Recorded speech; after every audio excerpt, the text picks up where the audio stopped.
Joint security forces comprising Manipur Police, CRPF and Assam Rifles apprehended 4 suspected armed village volunteer cadres during search operation launched in connection with abduction of 6 individuals from Leilon, Vaiphei in Gangpokpi district on May 13.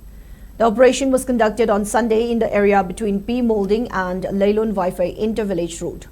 The apprehended individuals have been identified as Thamkhomang Khongsai, 51 of Patbung village, Kangchup, Saikholet Khongsai, 40 of Mongbung Tongni, New Kaithilmanbi, Lunmintang Dimngel and Kamgolal Khongsai, 27 and 30.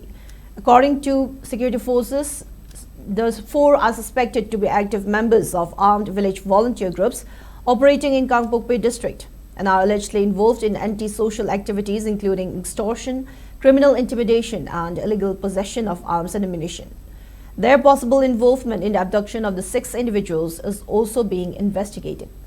Security forces stated that series of operations have been underway since the abduction incident to trace the missing individuals and identify those responsible.